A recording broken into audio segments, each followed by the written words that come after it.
Tá pronto pro segredo? Hoje vamos falar de personal branding na era da inteligência artificial. Minha convidada aqui é a Diandra Santos, influenciadora, estrategista de marketing, que ajuda profissionais e empresas a crescerem nas redes sociais, monetizando sua imagem e construindo autoridade. Não é só número de seguidores, não. Ela é criadora de cursos como o Efeito D e ajudou grandes marcas e personalidades a turbinar o seu conteúdo. Eu sou o Inventor Miguel, o seu Chief Artificial Intelligence Officer preferido, e essa é mais uma conversa imperdível sobre o impacto da inteligência artificial na nossa vida. Antes de começar, não se esquece de se inscrever no canal e curtir esse vídeo, porque isso ajuda a inteligência artificial aqui dessa rede a mostrar esse conteúdo para mais pessoas. Primeira pergunta, inspirada num livro infantil que eu li recentemente. É a história de um menino que fica muito chateado com algumas tarefas que ele tem que fazer, tipo o dever de casa, arrumar a cama e coisas do tipo, e aí ele resolve criar uma inteligência artificial para fazer tudo que ele não gosta. E a inteligência artificial, a primeira pergunta que ela faz é essa: quem é você? Quem é a Diandra Santos? Sou uma empresária, tenho empresa há alguns anos já, ela é bem específica dentro do campo de redes sociais e da construção de marcas pessoais, de empresários do mercado financeiro, médicos e profissionais autônomos. O que é personal branding? Para mim, primeiro, uma marca pessoal bem construída, ela resolve todos os seus problemas. Se você tem problemas para contratação, você não vai ter mais. Se você tem problemas para retenção de talentos, você vai começar a atrair pessoas que se identificam muito com você, que amam você, que têm a sua visão de mundo. Se você tem problemas para arrumar um emprego, por exemplo, isso pode ser resolvido. Então, a marca pessoal, ela tem muito poder. É você construir dentro do seu CPF poder de influência, sabe? Do cara que é o fundador da empresa e agora tem que se posicionar na frente dela porque ele tem mais credibilidade. Então, uma marca pessoal, ela te ajuda na construção da tua credibilidade. A moeda social hoje é essa. É atenção, mas não só atenção a todo custo. Atenção e credibilidade. Então, pra mim, esse é o principal ponto. Uma marca pessoal bem construída, com algumas mensagens principais bem distribuídas, você consegue conquistar um território na cabeça daquela pessoa. E aí você consegue, através dessa consistência e repetição, criar credibilidade. E é muito mais fácil de você vender e vender de novo através da credibilidade. Tem uma coisa que você me falou um tempo atrás sobre a importância, inclusive você fala sobre isso no vídeo de vendas que você faz do Efeito D. Que já você, viu? claro, assisti. Que você traz essa ideia do sexy, né? Tanto na linguagem.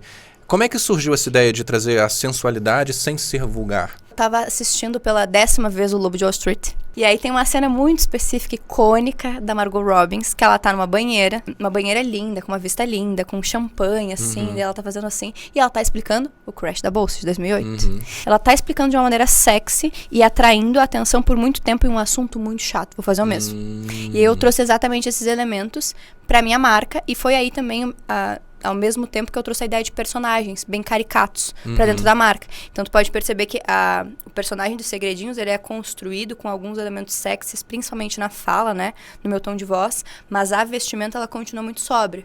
Então, eu não tenho super decote. Eu não valorizo nenhum outro elemento do sexy, a não ser o tom. E ele se tornou meu principal personagem de atração. E um diferencial que a gente, né, conversando, você sempre bate nessa tecla, é a questão da monetização. Não adianta você ter milhares de milhões de seguidores se você não monetiza. O que tem que ter um perfil? Quais são os pilares de um perfil que atrai audiência e monetiza?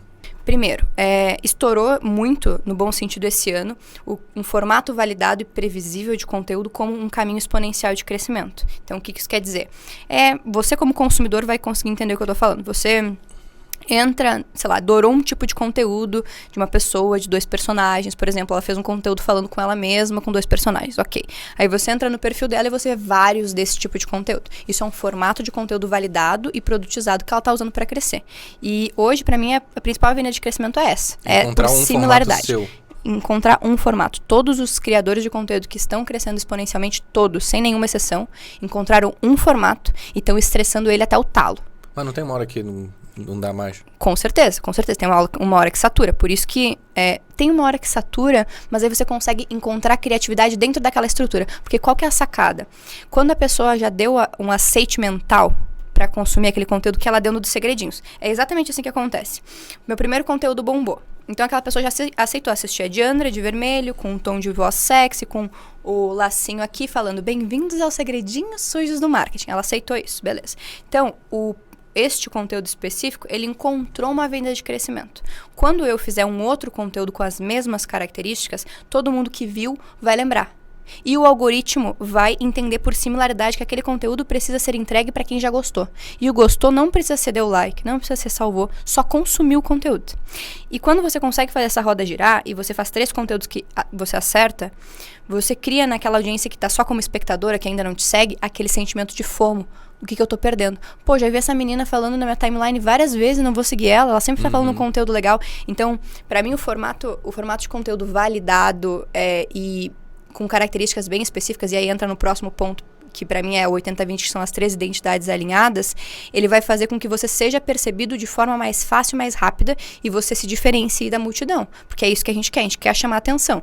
Só que a gente quer chamar atenção, e quanto mais a gente conseguir usar esse princípio da similaridade para que a pessoa consiga conectar, eu sou essa pessoa, eu faço um conteúdo super legal e eu faço desse jeito, mais a gente escala. Acabou. Esse é o formato hoje. E aí, como que você faz isso na prática? Para mim, o 80-20 de construir um formato de conteúdo validado são as 3 identidades. Identidade verbal, auditiva e visual alinhadas. Então, como que a gente transforma isso taticamente? Vamos pegar o segredinho sujo de novo. Precisam ter todos esses elementos? Não. Mas para mim esses elementos fazem com que o seu primeiro impacto seja mais fácil e percebido mais rapidamente e marque na cabeça da pessoa e você não seja esquecido em 5 segundos. Então, se você for olhar os segredinhos sujos, eu tenho o nome de um quadro, que é Bem-vindo ao Segredinho Sujo do Marketing. Eu tô sempre de vermelho, o fundo tá sempre vermelho, sempre a mesma música. Tanto que várias pessoas, quando ouvem a música, já lembram de mim. É essa música há 1 ano desse personagem, é a mesma música.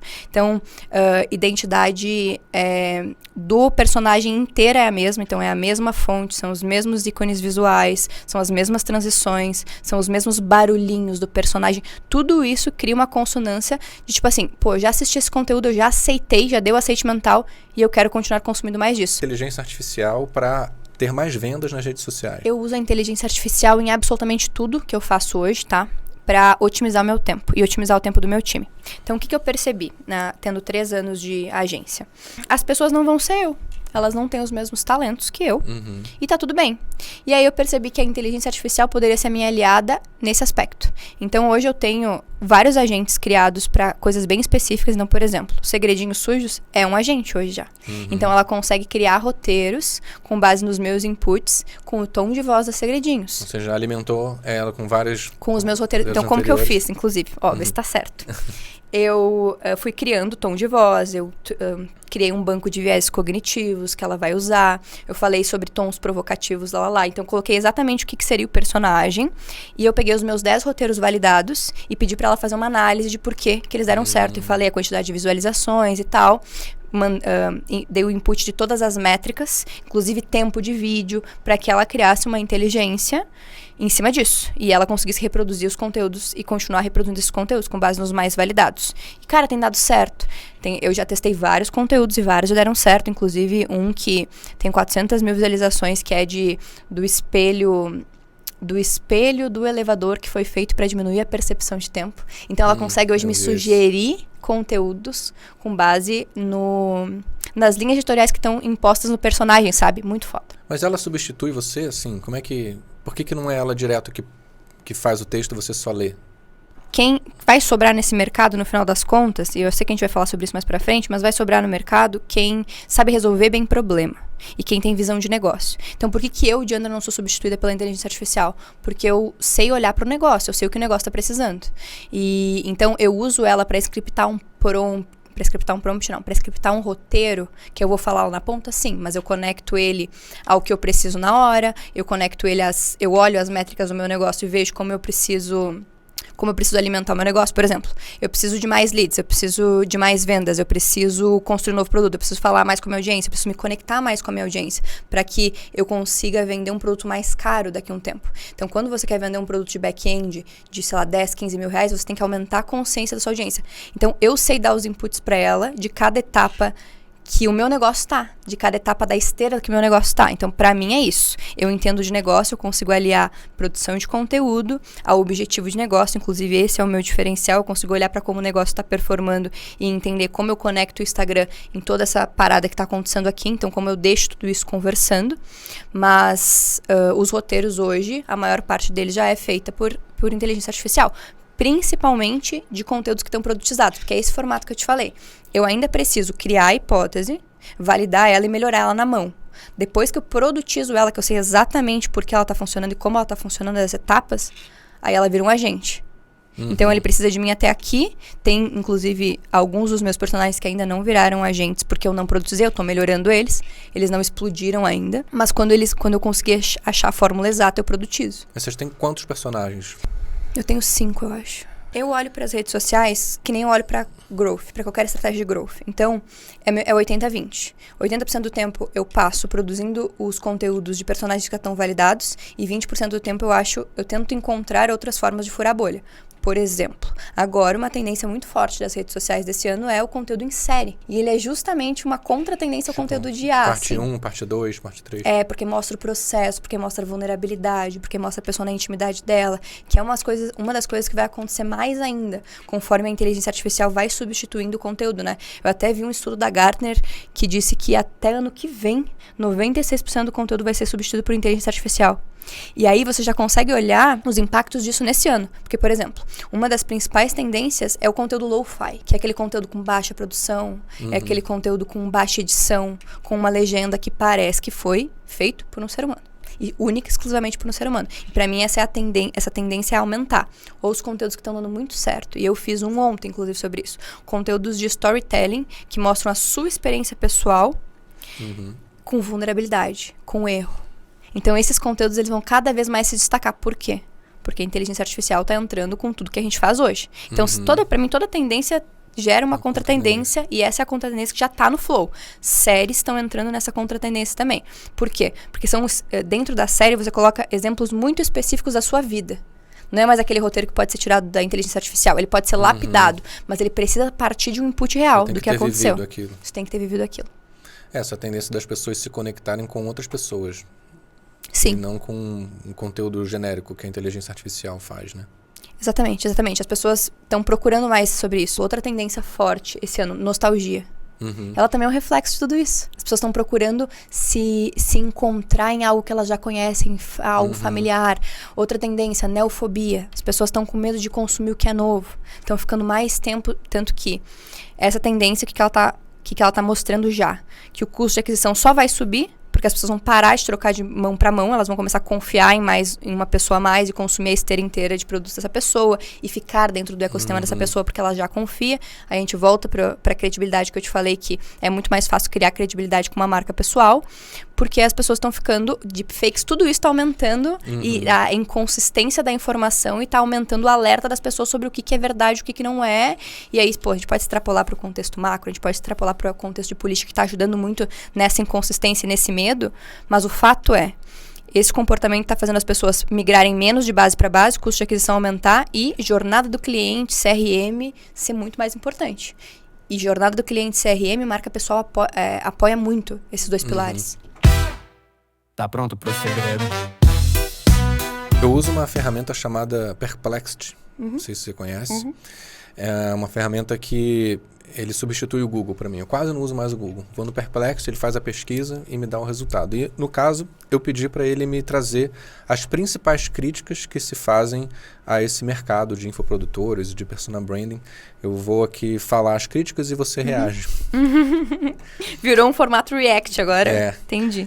Tá bombando, inclusive, esse formato. Mais uma tendência, tá vendo? Eu tô ligado nas tendências. Vocês fazem promessas milagrosas e exageradas de sucesso rápido. Eu acho que é muito engraçado as pessoas demonizarem os infoprodutores, sendo que a gente é só vou me colocar agora nesse lugar, porque eu também sou uma infoprodutora, a gente é só um reflexo do marketing tradicional que rola a vida inteira. Por exemplo, Colgate deixa seus dentes brancos nas primeiras 12 horas. Madeiro é o melhor hambúrguer do mundo. Heineken é a única cerveja puro malte. Não são promessas agressivas? Não são promessas que... Não, Coca-Cola, momentos felizes. Cara, então assim, pra mim, a gente tá demonizando um contexto com um viés completamente correlacionado à realidade, pra começar, tá? Então, eu entendo que existem os porquês, tá? Com certeza tem pessoas no mercado digital, porque ele tem uma barreira baixa de entrada. Mas para mim isso o mercado em si já cuida disso, né? Porque essas pessoas duram 6 meses e somem. Então, ok. Mas, de novo, a gente é um reflexo do marketing que já rola a vida inteira. Acabou. Essa agressividade, ela já existe. Ponto 1. Ponto 2. E aí, transportando para quem tá nos ouvindo. Eu acho que você, como consumidor, tem a responsabilidade de entender o background do conteúdo que você consome. E não está em 2025 e não cair mais nessa promessa de pirâmide. Todo ano nasce uma pirâmide. Por quê? Porque tem demanda, né? Então, assim, eu inclusive, olho muito o background de quem eu consumo livros, cursos, podcasts. Eu sempre faço questão, porque eu sei que a minha mente vai absorver o conhecimento daquela pessoa. Eu preciso saber de onde ela tirou, qual é o background dela. Por exemplo, eu tenho um passado corporativo muito grande. Eu tenho 8 anos de mercado financeiro. Tenho uma startup que eu era diretora de marketing e sócia que abriu capital na bolsa. Tenho 3 anos de empresa de redes sociais focada em produzir conteúdo no Instagram, que validou todos os formatos que eu estou ensinando dentro do Efeito Di. Atendi sócios do BTG, atendi sócios de grandes corporações, XP, BTG e várias coisas, e vários outros profissionais. E então, eu tenho de onde tirar meu conhecimento. Qualquer pessoa que entra na minha rede social vai saber de onde veio e vai entender que está alicerçado e que tem credibilidade. Então, eu acho que essa responsabilidade vai muito para o consumidor. Porém, a gente, como infoprodutores, paga o preço das promessas milagrosas que não existem, isso sim. E a falta de substância nos cursos, o conteúdo raso e superficial, na maior parte desses cursos online? Você tem responsabilidade sobre o que você consome, sobre o que você compra, sobre a gestão do seu recurso mais precioso, que é o recurso tempo. Então, para mim, essa é a primeira parte, tá? Mas, ao mesmo tempo, eu faço essa crítica também ao meu mercado, porque hoje está cada vez mais simples você fazer um produto digital, né? Então, por isso que eu coloco a responsabilidade em quem está consumindo, porque essas ofertas, elas sempre vão existir. Essas ofertas milagrosas, o mercado do nicho black, digamos assim, né? Que é o mercado que vende, por exemplo... O mercado do que, black? O nicho black. Tem dentro do mercado de infoprodução, não sei nem se o mercado digital, vamos falar assim, não é de infoprodução, porque infoprodução são cursos. Mas dentro do mercado digital, existe o nicho black, que é o nicho que promove produtos nutracêuticos. Por que é chamado de nicho black, tá? Porque dentro da Meta... Nossa, essa eu vou me afundando, né? Mas tipo, os produtores de nicho black aqui nessa hora estão assim, surtados. Mas eles não podem promover esses conteúdos no Meta. Eles têm muitas amarras, muitos cuidados. Eles têm que ter muitos cuidados. Então, até um nicho difícil, por exemplo, de ser promovido é o nicho de emagrecimento. Justamente por conta das promessas milagrosas. Emagreça 7 quilos em 7 dias. Isso tudo já aconteceu. Então, o Meta foi se desenvolvendo e amadurecendo como todo o mercado. Então, dentro desse nicho, existem, sim, muitas promessas milagrosas, tá? Mas, assim, eu acho que cada vez mais o mercado está amadurecendo como um todo. Tanto que você pode ver que a gente tá tendo vários ciclos, né? Primeiro teve os cursos online. Aí a gente deu um salto e evoluiu na pandemia, pós-pandemia, para mentorias, porque as pessoas perceberam que elas precisavam de mais tato, de mais conexão com o mentor, para que elas pudessem aprender. Agora a gente está numa nova tendência esse ano muito forte de eventos presenciais. Então, o consumidor está amadurecendo, ele está buscando soluções que ajudem ele mais, consultoria também está muito alta, modelo de implementação. Então eu vejo o mercado inteiro amadurecendo e não aceitando mais esse tipo de conteúdo. Para mim esse é o maior sintoma de um mercado em amadurecimento. Isso aconteceu com vários outros mercados, então não tem por que demonizar o nosso. Vamos olhar para o mercado de cripto, vamos olhar para o mercado de NFT. Todos eles passaram exatamente por essa disrupção que é o amadurecimento do mercado. Primeiro você tem um boom de pessoas, de ofertas e todo mundo tentando aproveitar, depois a maior parte disso cai, restam as pessoas que realmente têm uma promessa validada, porque elas conseguem construir um rastro de credibilidade e elas perpetuam no mercado. Então, para mim é isso. Você quer comprar um curso hoje, você quer comprar um infoproduto, olha o rastro de credibilidade dessa pessoa, olha quanto tempo ela está no mercado, olha o que ela fez antes. Olha o Reclame Aqui. Tá tão fácil de identificar. Verdade. Você vai ver se a promessa dela faz sentido, se as pessoas foram transformadas ou não. Esses cursos online é tudo uma pirâmide. É um curso que ensina a vender curso, que ensina a vender curso, que ensina a vender curso. Sim, existe isso. Eu não posso dizer que não, porque, eu vejo vários cursos que são, inclusive, eles são a máquina em si, né? O cara faz o curso, literalmente ele faz o curso ensinando a vender o próprio curso dele e transforma as pessoas em afiliados. Isso existe. Mas, de novo, volta para tudo que eu falei. Você tem que olhar o background das pessoas e, igual neste mercado, em todos os outros mercados vai ter sempre o cara esperto, né, que vai tentar vender e o trouxa que vai comprar. Em todos os mercados. Essa é a lei da oferta e da demanda. Se essas pessoas fazem esse tipo de curso, é por quê? O que tem do outro lado? Aquele ser humano que quer enriquecer em 7 dias. Aquele cara que quer ganhar sem trabalhar. Só existe por causa disso. É ético explorar essa... Claro que não. Claro que não, mas Pra mim essa não é a questão. Você acreditaria se eu te dissesse que eu tenho um curso que vai te fazer ganhar 100 mil em 7 dias, sem ter audiência, sem investir nada, sem fazer absolutamente nada? Sem nenhum esforço? As pessoas acreditam nisso, por isso que tem uma pirâmide nascendo por ano. Então, claro que eu não tiro a responsabilidade de quem tá fazendo isso. Essas pessoas não têm ética. Mas a gente tem só que eu tô tentando inverter um pouco a lógica do que só demonizar isso aqui, colocando um pouco da responsabilidade em quem tá consumindo isso, em quem faz esse mercado se perpetuar.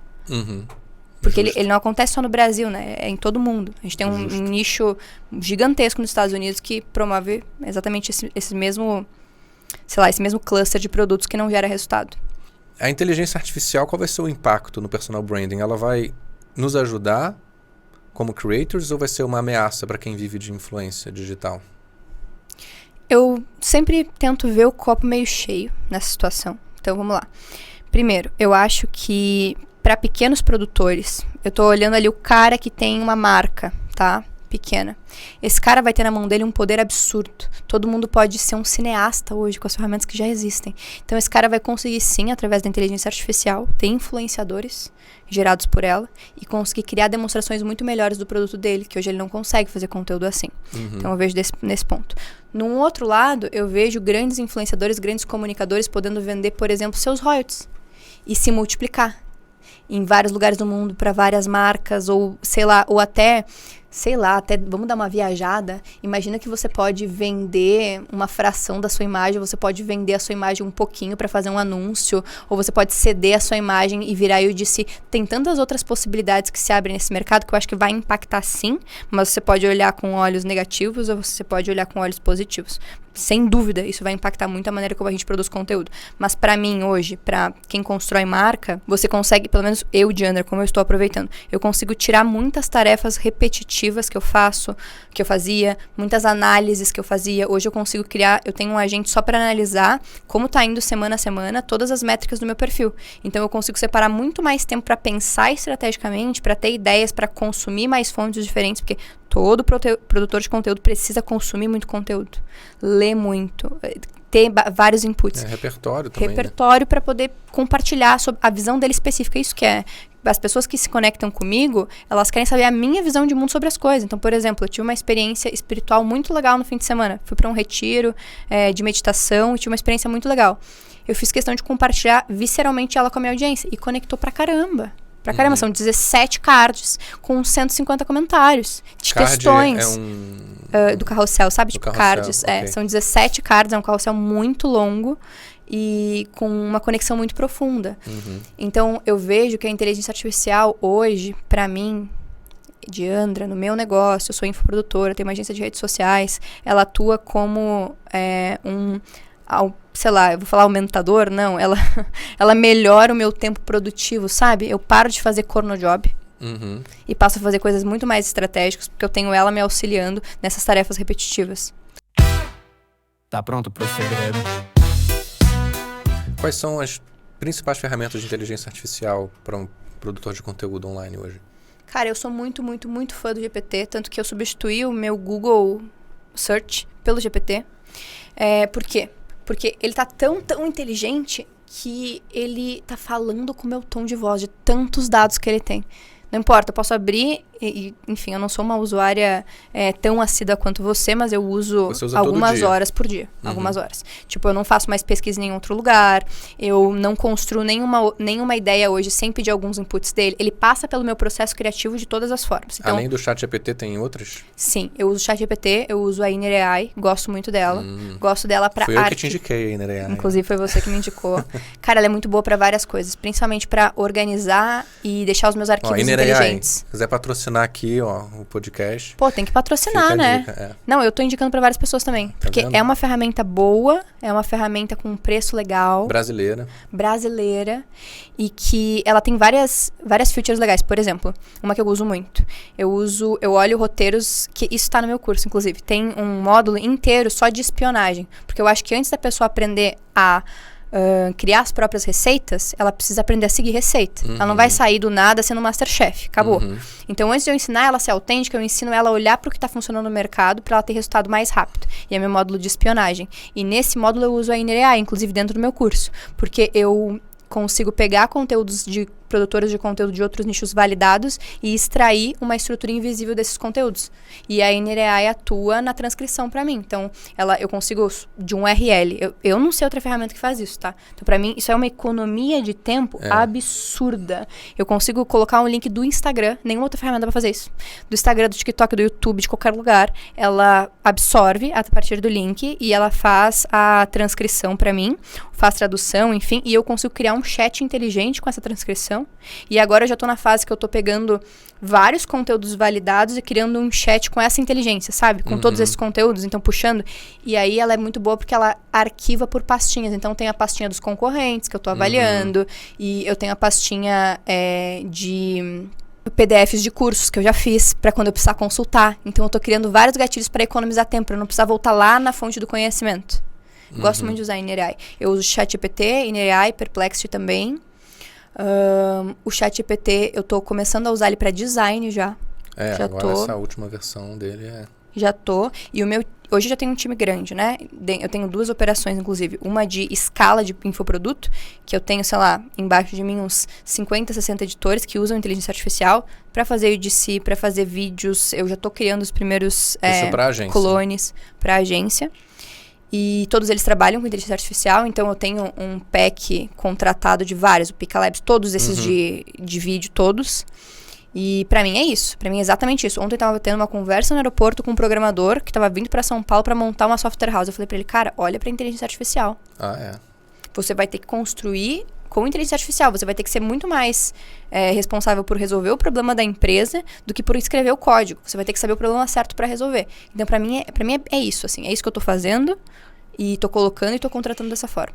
Quais são os maiores medos que os profissionais de branding e marketing têm hoje em relação à inteligência artificial? Cara, eu vou falar pela profissão que eu já tive, que é de social, tanto que eu tenho muitas social medias que me seguem, que é o seguinte: se você não aprender a usar a inteligência artificial a seu favor para se multiplicar, porque pra mim é isso, assim, você não vai mais conseguir ter um time de você a social, aí tem um gestor de tráfego, aí tem um redator, e aí tem um copywriter, e aí tem um social selling, aí tem 7 profissionais, e você cobra uma porrada por esses 7 profissionais. Você não vai mais conseguir ter, num futuro muito próximo, essas estruturas super inchadas. Então, você vai ter que se tornar um profissional estratégico. E aí, pra mim, entra a construção de marca. Social media vai ter que aprender a construir marca, porque esse vai ser o valor intrínseco. Porque uma inteligência artificial, ela já tá muito foda, ela vai ficar cada vez mais foda. Mas ela não vai ter a percepção do ser humano. Então, você ser um estrategista e você olhar para aquele ser humano no habitat natural dele, que é o que eu faço, e conseguir extrair dali elementos para construir as identidades dele, e aí construir a marca pessoal dele, e aí usar a inteligência artificial para documentar, para processualizar, para produtizar, para escalar isso, para mim é isso. Então, todo social media que não conseguir usar a inteligência artificial para exponencializar o seu trabalho e se tornar um ser humano estratégico, porque social media hoje não tá tão estratégico quanto deveria. Vai virar um postador. Ele vai virar um postador e as pessoas não vão pagar mais de R$500 para ele. Essa é a minha visão mais apocalíptica. Ele precisa muito se reposicionar. Muito, muito, muito, muito, muito. Dos outros profissionais de mercado, pra mim vai acontecer geral, tá? Daí a gente vai plantar o apocalipse aqui. Todo mundo... Editor de vídeo vai perder espaço. Muito. Porque assim, eu achei, inclusive, a minha visão era que a primeira coisa que ia ser automatizada... E aí eu vou devolver a pergunta pra ti. A primeira coisa que ia ser automatizada eram os trabalhos de massa. Tipo, sei lá, os trabalhos super repetitivos, sabe? Mas não. A inteligência artificial tá começando pelo topo. Pela criatividade, pela estratégia. Tipo, eu vi um vídeo esses dias de um copywriter dos Estados Unidos que foi substituído por uma AI. Ele tava contando o depoimento dele e tal, que ele não sabia que ele ia perder o emprego dele, e super emocionado e tal. Enfim, pra mim é isso, assim. Primeiro que inverteu essa lógica. Todo mundo achou que ia ser diferente. Ela tá começando pelo topo. E aí eu quero devolver pra você. Qual que é o seu cenário? O que você acha? Já que ela começou pelo topo. Ela começou tentando substituir a gente já. Mas vai ter sempre um fator humano que vai ser preponderante. Porque hoje é uma novidade, a inteligência artificial nem todo mundo conhece e usa. Mas em algum momento todo mundo vai usar e vai ser normal. E o que vai diferenciar um conteúdo do outro é o ser humano que está usando aquela inteligência artificial. É a capacidade dele de fazer o prompt, de analisar o prompt, de analisar a resposta. Vai se refinar como todos os mercados, é isso? Vai ser que nem computador já foi um diferencial saber usar computador, pacote Office. Hoje já não é. Quando a tecnologia se massifica e se populariza, como foi com a internet, como foi com as redes sociais, o que fica como fator preponderante de diferenciação é o ser humano que está pilotando a máquina. Nós somos operadores de computador. Tá, mas pra mim isso não impede de várias... Pra mim, assim, a inteligência artificial, ela vai disruptar o mercado num nível que várias profissões vão desaparecer. E as profissões que vão ficar são aquelas que são resolvedoras de problemas. E várias serão criadas. Eu também acho que várias serão criadas, vários postos serão criados. Mas, por exemplo, um cara que está fechado na caixinha dele, que ele é designer de redes sociais, por exemplo, que ele faz post, esse cara, se ele não souber usar a inteligência artificial a favor dele, e aí atuar como um ser humano estratégico, que consegue olhar para UX e UI, que é a experiência do usuário, como que a pessoa consome aquele conteúdo, como que a pessoa consome aquela página de vendas. Hoje já tem página de vendas que você coloca uma página lá, a inteligência artificial scripta ela e constrói o front e o back-end dela, e te entrega pronto com base na referência, já está acontecendo hoje. Então, assim, para mim, o primeiro profissional que precisa olhar, e desculpa, tá sendo um pouco apocalíptica demais, mas é o profissional freelancer. Porque ele não tem vínculo empregatício não tem, né? Ele não tem vínculo emocional com a empresa, muitas vezes. Ele só presta um serviço específico. Se for um trabalho robótico, se você faz um trabalho que é só postar, que é uma coisa que pode ser automatizada, será. E você não vai continuar fazendo. Agora, se você consegue ter essa visão humana de experiência de usuário para todas as profissões, para mim é isso. Assim, eu estava inclusive numa reunião de branding hoje de manhã, olhando para um checkout que a gente está melhorando. E era isso. Esse era meu papel lá. O negócio foi construído todo no code, com AI em 2 dias. Mas o papel era entender como que se dava a experiência de usuário, linkar isso com dados de mercado, linkar isso com a percepção de outros players que já estão muito maiores que a gente. Então, para mim é isso. Assim, os profissionais que vão ser remanescentes nesse mercado são os profissionais que conseguem pegar a visão técnica que eles já têm e adicionar a visão de negócio. E aí resolver um problema. As empresas vão continuar tendo problemas para sempre. O Brasil vai continuar sendo um mercado de muita, muita oportunidade para sempre. Os problemas são infinitos, né? E toda nova solução traz novos problemas. A inteligência artificial vai trazer novos problemas. Eu já trabalhei com muito social media, né? E os melhores não eram aqueles que postavam sempre na hora combinada. Eram aqueles que traziam ideias, que me provocavam, que faziam eu conseguir evoluir dentro da rede social. E não simplesmente fazer aquela tarefa mecânica de postar. E essa evolução depende da qualidade da conversa que eu tenho com a pessoa, do repertório, da experiência pessoal que a pessoa teve. Então, isso não tem como ser substituído por inteligência artificial. E, ao mesmo tempo, eu não acho que vai deixar de existir, porque eu não tenho tempo de ficar entrando em 1000 redes sociais, esperando o tempo do upload. Vai precisar alguém fazer esse trabalho para que eu pense no conteúdo, né? E alguém que me dá os inputs para eu melhorando no meu conteúdo também. Total, mas essa pessoa ela vai ter que ter o traquejo social de entender a sua cabeça, de entender o nível abstrato da sua linha de pensamento, concretizar ela para que ela seja consumida de forma escalável. Porque é isso que é a rede social. A rede social ela opera num baixo nível cognitivo. Tudo que escala tem baixo nível cognitivo de entendimento e tem nenhuma barreira de fricção. Por exemplo, eu dou sempre esse mesmo exemplo porque funciona. Se eu começar um conteúdo hoje dizendo a taxa Selic caiu 2 pontos ou descubra como diminuir o seu CAC ou o seu CPC, eu já vou cortar 80% da audiência. E mesmo, mas aí essa audiência não é meu público-alvo mesmo. Beleza. Só que ao cortar 80% dessa audiência, você vai mandar mensagem pro algoritmo que seu conteúdo não é bom. Então, pra mim é isso, assim, o profissional de comunicação no geral, ele tem que entender como pegar a sua mente, que realmente você não tem tempo, e resolver o seu problema olhando pro seu negócio. Aí vai pra minha premissa principal, quem souber resolver problema e quem tiver um pouco de visão de negócio não vai perder o emprego nunca. Nunca, independente da profissão. Ele pode ser radiologista. Exatamente. A gente tende a reduzir as profissões a uma tarefa específica, né? Muitas vezes. O radiologista, por exemplo, é uma profissão que, alguns anos atrás, teve um estudo prevendo que ia acabar, porque a IA ia substituir. E não acabou, pelo contrário. O radiologista, inclusive, é uma profissão está super na moda, assim, né? Não falta emprego. Porque analisar o resultado da imagem é apenas uma dentre 33 diferentes tarefas do radiologista. Dentre as tarefas dele tem conversar com o médico, conversar com o paciente, ajustar o equipamento, conversar com os outros. Existem várias outras tarefas que não são... Quanto mais interação social e criatividade e estratégia a tarefa demanda, menos provável que ela seja substituível por inteligência artificial. Olha que interessante. Olha as métricas. Quanto mais interação social, criatividade e estratégia. Porque estratégia... beleza, mas eu faço um prompt no chat GPT e ele me dá uma estratégia de negócio. Ter consistência. Não é isso. Para mim, estratégia não é só isso. Não é só escrever as coisas num documento. É você olhar para um problema e conseguir entender o curso de execução ali. Vamos pegar o exemplo do radiologista. Tem, sei lá, ele foi atender uma pessoa e essa pessoa entra em pânico, ela surta. Cara, a presença de um ser humano ali que tem confiança, que é formado nisso e pode tirar as dúvidas da pessoa. Que já vivenciou situações parecidas. Muda o curso da experiência dela inteira dentro daquele estabelecimento e como ela vai falar sobre esse estabelecimento pra frente. Pra mim, por isso que ele não vai ser substituído, principalmente por esse contexto social aliado à credibilidade que precisa ter essa profissão, né? Exatamente.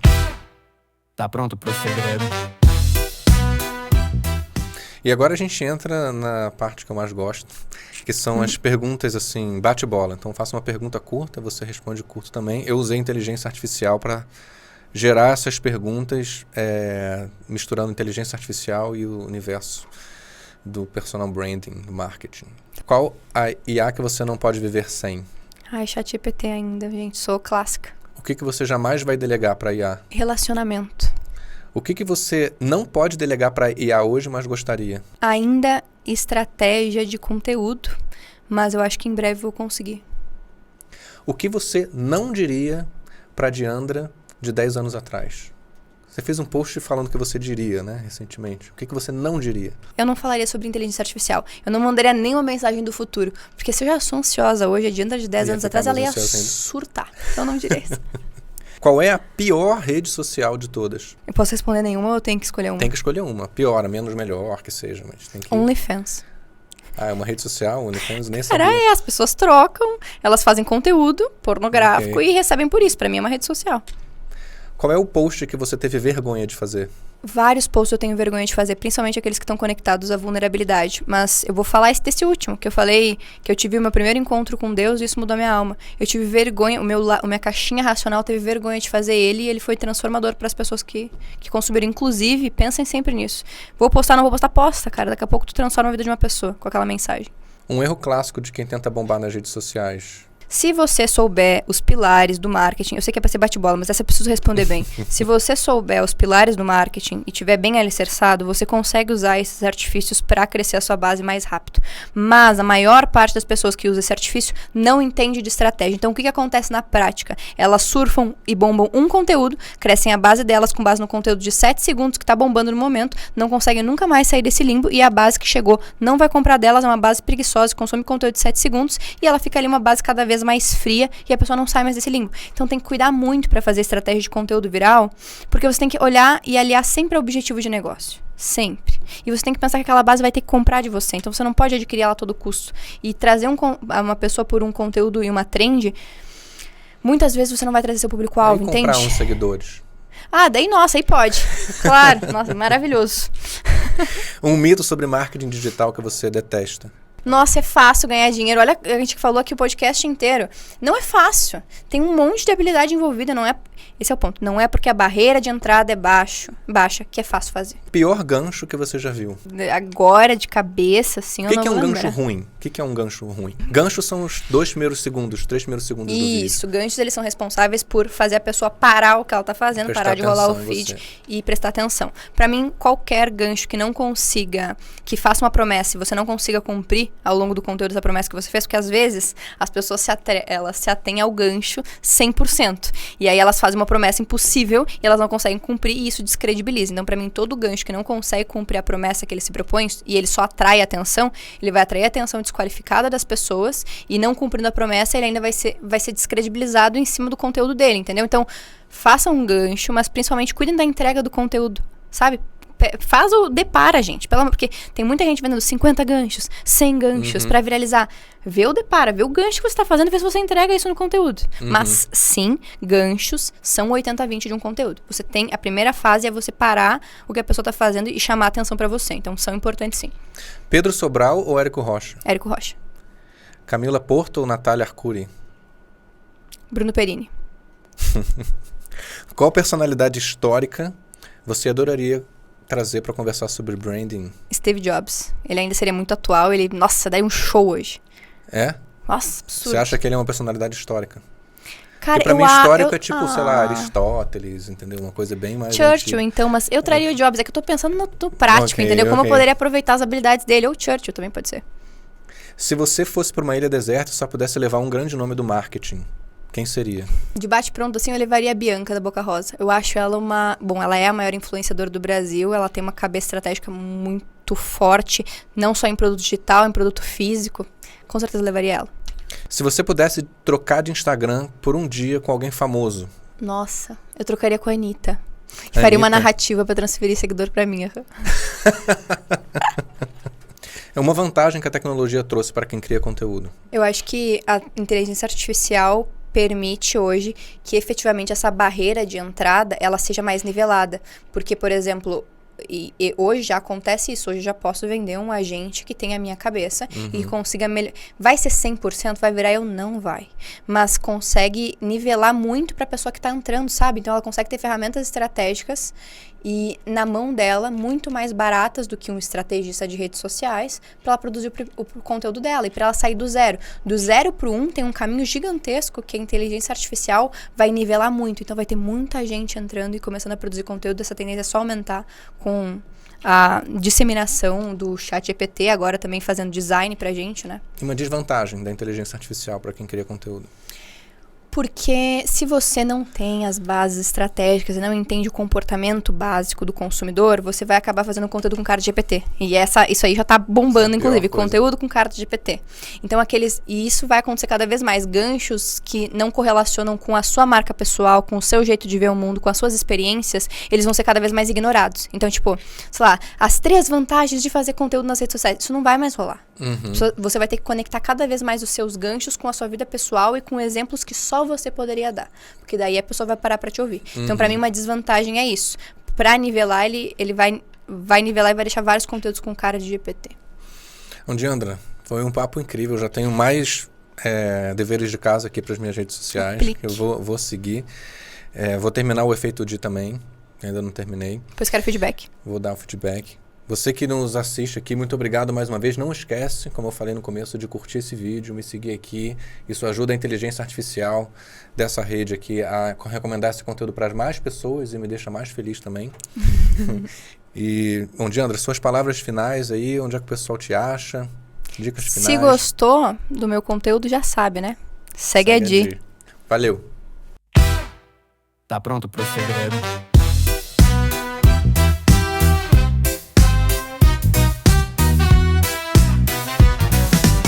Vem de lacinho com roteiro afiado, sussurra no rios e deixa o feed viciado. Marketing quente sem ser vulgar, é branding com ginga difícil de copiar.